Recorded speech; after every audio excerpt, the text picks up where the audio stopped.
What is up mga brad? Late tayo biyahe ngayon kasi yung tamang trabaho. Pero okay lang kaysa walang trabaho, diba? There's always something to be grateful for. So ayun, nakita niyo yung video kanina, mga kabrad natin yung mga yan. Yun nga lang, hindi pala nakaswitch yung mic ko kanina. So shout out sa inyo mga brad. Let's go, 2 bars na lang tayo. Sana umabot yung gas natin doon sa Petron Marilao. Let's go. Wala pa rin traffic ngayon, no?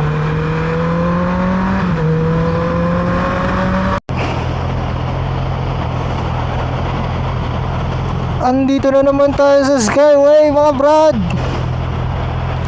Hindi pa pala, wala pa pala sa Skyway. Papasok pala ng Skyway. Nakakapagod din pala magbiyahe ng diretso. Tingin ko sa susunod na uwi ko, magkukommute na lang ako.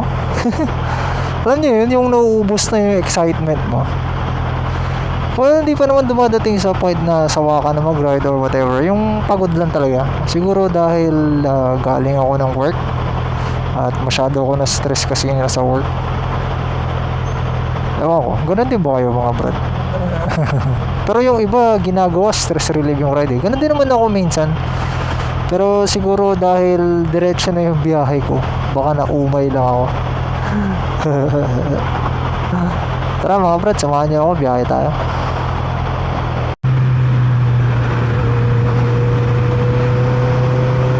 So dito mga brad, sa Skyway kailangan natin bantayan yung speed natin. Kasi very strict sila dito. As in very strict talaga. So obey traffic signs, speed limits para hindi tayo mahuli. So, ano, meron tayong 1006.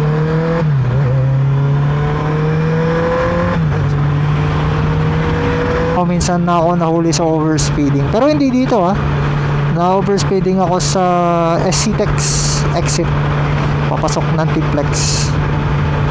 So natikitan tayo nun. Instead na 10 years yung license natin, naging 5 years na lang. Okay lang naman kasi kasalanan ko naman yun, diba? Kaya lesson learned. Malaking pasasalamat ko pala sa Cardo Philippines. Hindi naman nila tayo na-sponsoran, pero dahil sa Cardo, itong nakikita niya sa gilid ng helmet ko, primary reason ay communicator, para kapag may ka-ride ka, para kayong naka phone call all the way, kasi gumagamit si Cardo ng mesh system. Hindi ko alam kung ano yun exactly, pero yun yung system ng communication. Napakaganda nun mga brad, kasi kahit na naka-helmet ka, mayroon kasi siyang kit, ang tinatawag namin na audio kit. Meron na rin siyang mic. So habang nasa ride kayo, as long as naka-Cardo or any other compatible device yung kasama mo, ay makakausap mo siya. Basta connected kayong dalawa at walang interference. Kasi pag may interference, syempre napuputol-putol. Pero kagandahan nun na kapag walang interference, nakakonect lang kayo talaga, pwede kayong magkwentuhan habang nasa ride. Kapag solo ka naman mga brad, pwede kang tumawag gamit yung Cardo. May voice command din kasi si Cardo. Pwede ka rin naman mag-music gaya ng ginagawa ko ngayon. Ako ay nagme-music para pag mga ganito, mga stable speeds lang, medyo boring, aminin na natin, boring talaga. Ang ginagawa ko para hindi ako antukin ay nagme-music ako, para magising-gising yung diwa natin. Laking tulong din yan mga brad. So ayun, maraming salamat Cardo Philippines, baka naman, diba? Para sa OBR ko. Para sa backride. Isa lang kasi yung Cardo ko . So from Cardo Paktok Bold, yung first na Cardo ko, yung Paktok Bold, nag-i-scooter pa lang ako noon, meron na ako noon. Kasi malaking tulong talaga siya, lalo na pag long ride. Tsaka kapag may mga kasama ka, coordination, yun ang nagagawa ng Cardo. So from Cardo Paktok board, nag-upgrade ako sa Cardo Paktok Edge. Yes, medyo pricey, pero in the long run worth it naman siya mga brad. Worth it naman si Cardo. So ulitin ko, Cardo baka naman, di ba? Isa lang. Pero kidding aside, malaking tulong ang Cardo Paktok. Malaking tulong ang Cardo Communicator sa mga rides natin mga brad. Lalo na kapag long ride or kapag traffic, syempre nagkakahiwalay, di ba? So yun, pag may communicator, malaking bagay yun, para lang din kayo magkakasama.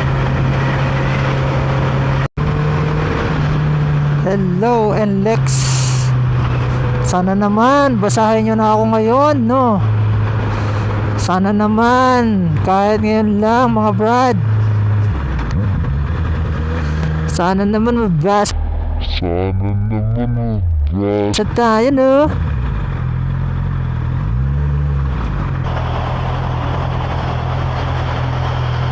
Di talaga nagbabasa tong ano na to. Di talaga tayo nababasa mga brad.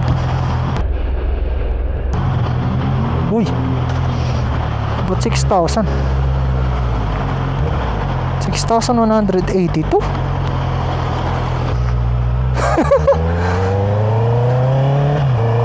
Hindi ko alam ba't 6,000 yung balance natin, pero Sana all. 8:12, nakapasok tayo na expressway. NLEX pala. Let's go mga brad. Yan, ako na yan.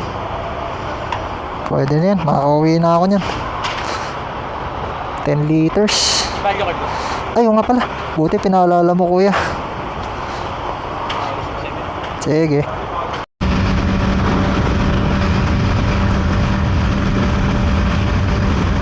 Hello T-Flex. Na few kilometers mag-stop tayo para magpahinga, para hindi na makawawa sa tension, no, mga brad. It's already alas 9 ng umaga, obviously. Medyo nararamdaman ko yung init ng araw, pero hindi gaano kasi mas malakas pa rin yung hangin. Pero pag na-traffic tayo, malamang sa malamang ang init nito mga brad. Kaya stop tayo for a while para makapagpahinga ng konti si Tencho. Mga 10 minutes 10 minutes lang, pahinga lang ng konti, stretching, tapos larga tayo ulit para dumating tayo ng bahay before lunch, siguro mga 10-11 ganyan. So ang stop natin sa PTT SCLEX, PTT Tarlac. Hindi naman tayo magagas doon, mag-i-stop lang tayo, pahinga lang. Kaya ko naman diretso, pero ayoko namang isagad si Tencho ko, kawawa. Kasi ang total distance ng biyahe natin ay 224 kilometers more or less. So para hindi naman kawawa si Tencho, papahinga tayo halfway. Itong PTT kasi, yung halfway ng biyahe natin, medyo malapit-lapit na tayo. Actually, nandito na tayo.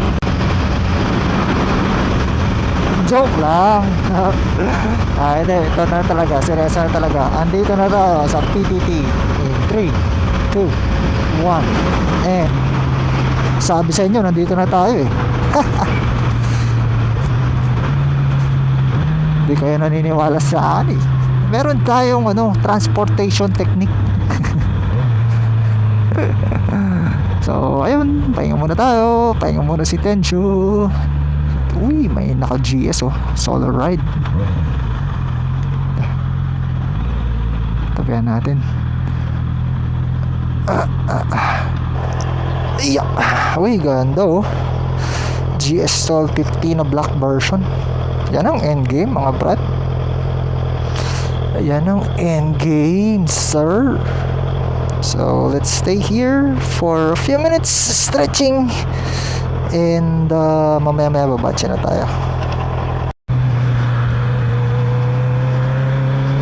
Tapos na 10 minutes, kaya tara na.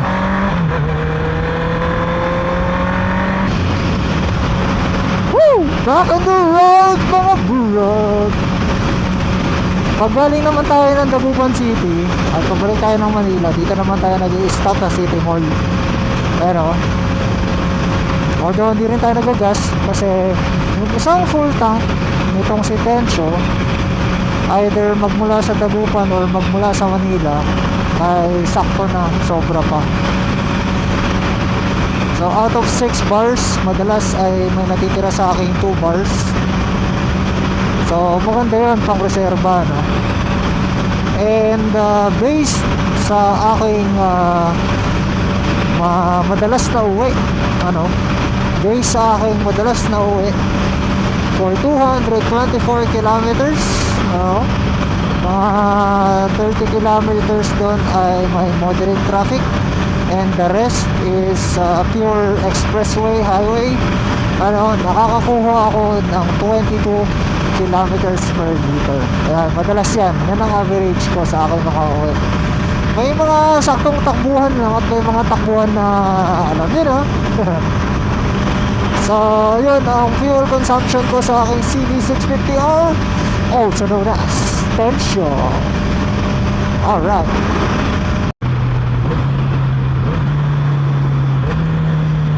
andito na naman tayo mga brats.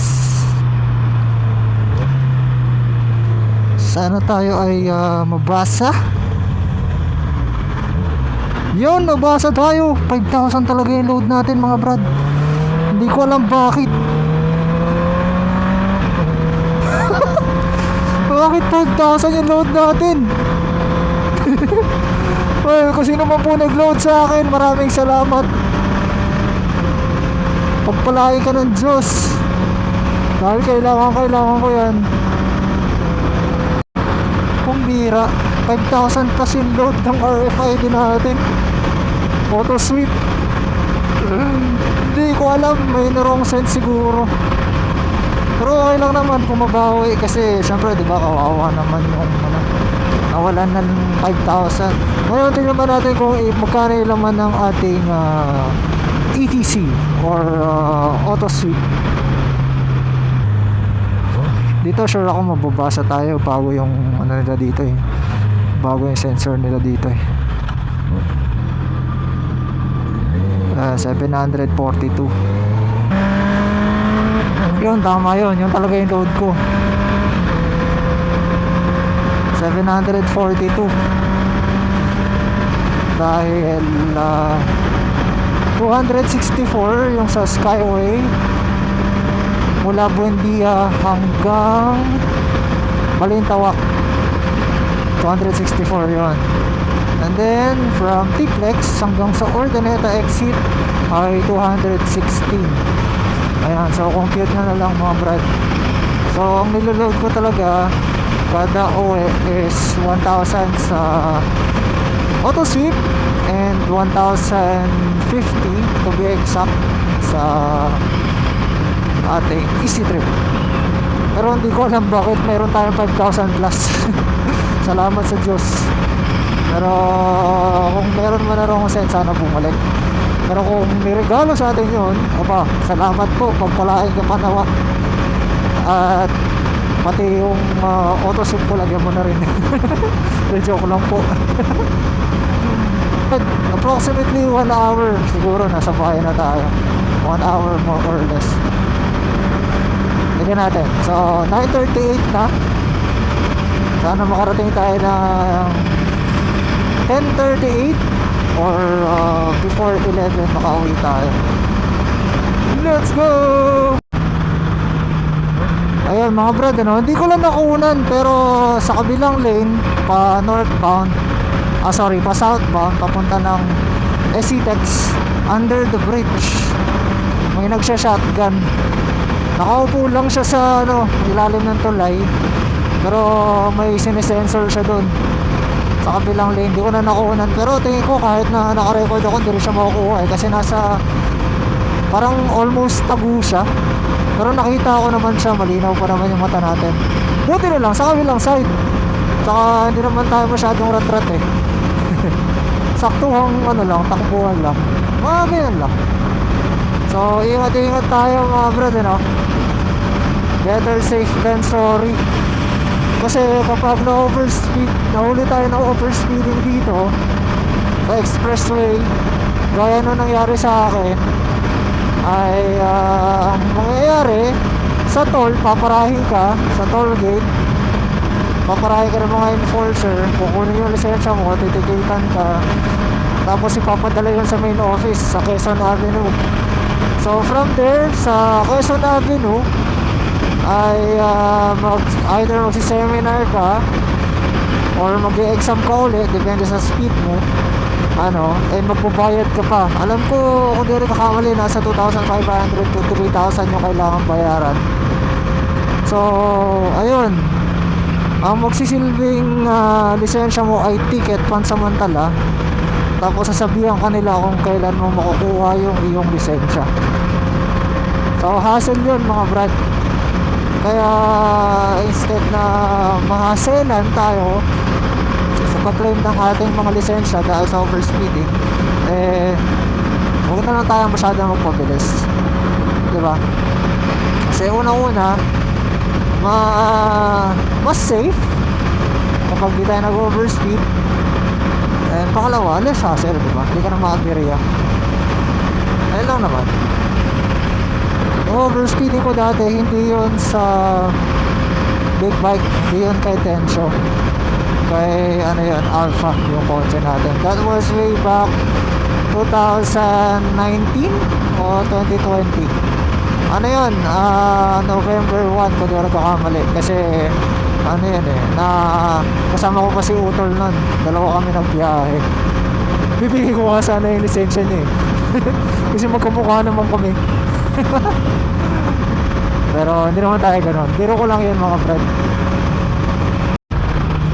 Hello Urdaneta! Ito ang pinaka best exit papuntang Dagupan City.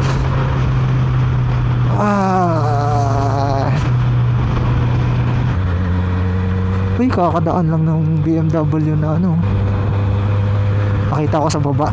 Kakadaan lang ng BMW na nakita natin kanina doon sa may SCTEC. Saan kaya sila punta? Baka punta sila ng Baguio.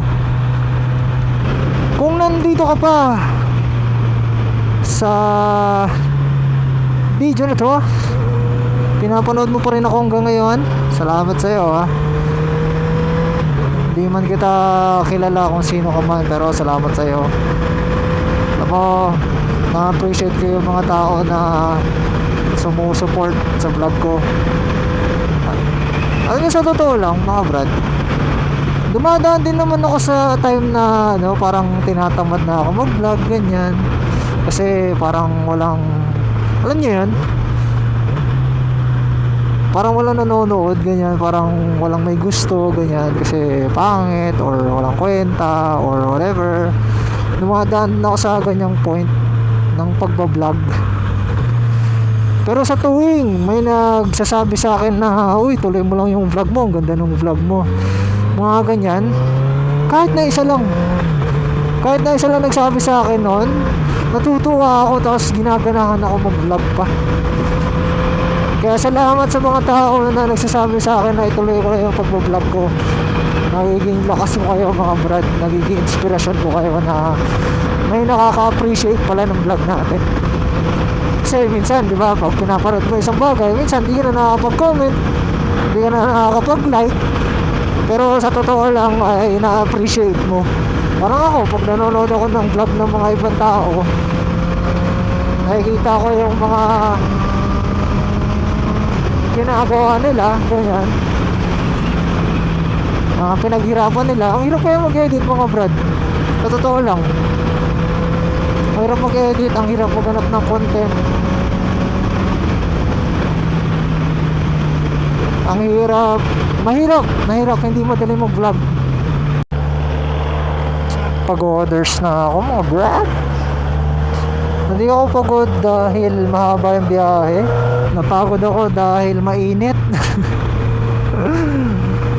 Malapit-lapit naman na tayo. So, kung nandito ka pa rin hanggang ngayon, Brad, maraming salamat sa'yo.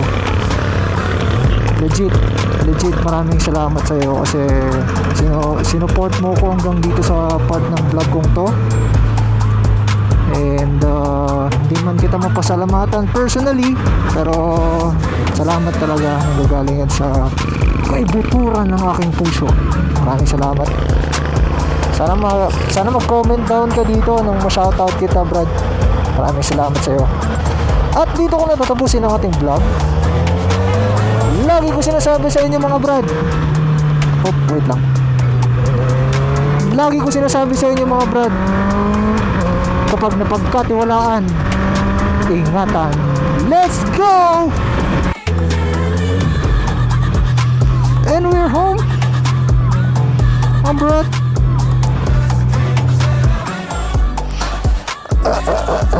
Importante na nakauwi tayo na safe. Thank you Lord sa pagsama mo sa aking pag-uwi, safe and sound.